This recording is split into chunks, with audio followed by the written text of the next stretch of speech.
मेरा नाम सविता है। मैं स्वयं अपनी दर्द भरी जिंदगी की दास्तान आपको सुनाती हूँ। मेरा जन्म एक छोटे से गांव में हुआ था। बचपन से ही मैंने गरीबी और अभाव को अपने चारों ओर देखा है।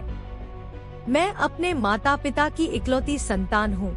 मेरी माँ एक घरेलू महिला और मेरे पिता शराबी।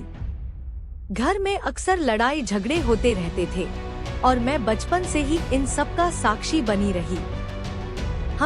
जब मेरी उम्र 18 साल हुई, मेरी शादी कर दी गई। हमें यह उम्मीद थी कि शायद शादी के बाद हमारी जिंदगी बेहतर हो जाएगी, क्योंकि हम सोचते थे कि शायद एक नया जीवन साथी हमें प्यार और सम्मान देगा।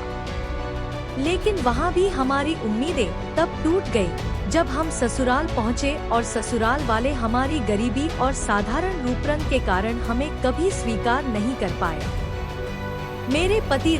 मेरे पति का स्वभाव बहुत क्रूर था। वह अक्सर हमें छोटी छोटी बातों पर पीटते और हमारे साथ बुरा व्यवहार करते। हमें खाना तक सही से नहीं मिलता था और सारा दिन काम करने के बाद भी हमें ताने मिलते थे। मैं अपने आप को अपनी ससुराल में खुद को एक कैद की तरह महसूस करने लगी। हमारी जिंदगी एक जाल में फंस चुकी थी, जिसमें से निकलने का कोई रास्ता नजर नहीं। कुछ सालों बाद मैं गर्भवती हो गई। हमें लगा कि शायद हमारे बच्चे के जन्म के बाद जिंदगी में कुछ बदलाव आएगा। माँ बनने की यह भावना हमारी जिंदगी में एक नई रोशनी लेकर आई, लेकिन वह खुशी भी बहुत जल्दी उसके हाथ से छिन गई। हमारी सास और पति ने लड़के की उम्मीद की थी, लेकिन जब हमने एक बेटी को जन्म दिया तो घर में एक बार फिर से हमारा अपमान शुरू हो गया। मैंने अपनी बेटी का नाम राधा रखा। हमने अपनी बच्ची को बहुत प्यार दिया, लेकिन हमारे पति और ससुराल वालों ने हमें और हमारी बेटी को कभी दिल से स्वीकार नहीं किया। राधा के जन्म के बाद हमें और अधिक अपमान सहना पड़ा। हमारी सास हमें हर रोज ताने देती और कहती कि हम इस घर के लिए कोई काम की नहीं है, क्योंकि हमने बेटा नहीं बेटी को जन्म दिया है। हमारे लिए तो हर एक दिन एक नई लड़ाई थी। हमने अपनी बेटी के लिए जीना था, लेकिन समाज और परिवार की अपेक्षाओं ने हमारी जिंदगी को एक अंतहीन दुख में बदल दिया था। कुछ सालों बाद हमारे पति की नौकरी छूट गई। वह घर में बैठकर दिन रात शराब पीने लगे और हम पर उसकी हिंसा और बढ़ती गई। मेरे पति ने हमें यह कहकर तिरस्कार किया कि हम उनके लिए कुछ नहीं कर सकती। उन्होंने घर के खर्चे पूरे हो पाने की वजह से हमको दोष देना शुरू कर दिया। हमने बाहर जाकर कई लोगों से बात की और एक फैक्ट्री में काम करने लगी, जहां बहुत कम पैसा मिलता था। हमारे पति ने हमें और अधिक अपमानित शुरू कर किया और कहने लगे कि अब हम दूसरी शादी करेंगे। फिर उन्होंने दूसरी शादी करने का निर्णय ले लिया। कुछ तो उन्होंने अपने परिवार के दबाव में यह फैसला किया, क्योंकि उन सबको एक बेटा चाहिए था। हमने विरोध किया, लेकिन हमारी किसी ने नहीं सुनी और मेरी आवाज को दबा दिया गया। मेरी बेटी राधा भी अब बड़ी हो गई थी और इस स्थिति को समझने लगी थी। मेरे पति ने दूसरी शादी कर ली और मेरा जीवन और भी अधिक दर्दनाक हो गया। अब हमें अपने ही घर में पराया समझा जाने लगा। मेरे पति की दूसरी पत्नी को सभी प्यार और सम्मान देते थे, जबकि हमें केवल तिरस्कार और अपमान मिलता था। हमारी बेटी को भी कोई महत्व नहीं देता था। इस बीच अब तो हमारी एकमात्र खुशी हमारी बेटी राधा थी।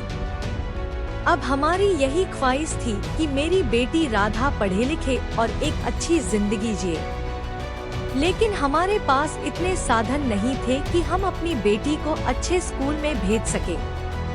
हम खुद दिन रात मेहनत करते ताकि हमारी बेटी को पढ़ाई के लिए जरूरी चीजें मिल सके और उसकी सारी जरूरतें पूरी करने की कोशिश करती। हमारे जीवन का सबसे बड़ा धक्का तब लगा जब राधा की अचानक तबीयत खराब हो गई। डॉक्टरों ने बताया कि राधा को एक गंभीर बीमारी है और उसे बचाने के लिए तुरंत इलाज की जरूरत है। अब आप हमारी हालत तो समझ सकते हैं कि हमारे पास इतने पैसे नहीं थे कि हम अपनी बेटी का इलाज करा सके।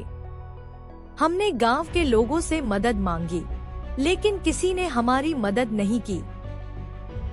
राधा की मौत के बाद हमारी की जिंदगी पूरी तरह बिखर गई। हमारे जीवन में कुछ भी नहीं बचा, नहीं अब हम अपने जीवन में कुछ नहीं देख पा रही थी। हमारी एकमात्र उम्मीद हमारी बेटी, जो अब नहीं रही। हमने ने कई बार सोचा कि हम इस जीवन को समाप्त कर दे, लेकिन हर बार हम अपने आंसू पोंछकर खड़ी हो जाती। समाज और परिवार ने हमें हर तरफ से तोड़ दिया था। राधा की मौत के बाद मेरे पति और उसकी दूसरी पत्नी ने हमें घर से बाहर निकालने का प्रयास किया। उन्होंने हम पर हर तरह अत्याचार व दबाने की कोशिश की, लेकिन हम अब टूटने वाले नहीं थे। हमने अपने दुख को अपनी ताकत बना लिया और समाज से लड़ाई लड़ने का निर्णय किया। हमने हमारे गांव के सरपंच के पास जाकर अपने अधिकारों की मांग की।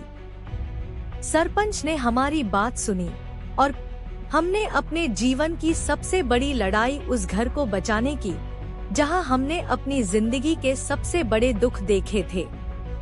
वह घर जिसे उसने अपने खून पसीने से सजाया था, अब हमारे लिए एक मैदान बन गया था, जहां हमें खुद के अस्तित्व की लड़ाई लड़नी थी। आखिरकार हमने अपने हक की लड़ाई जीत ली।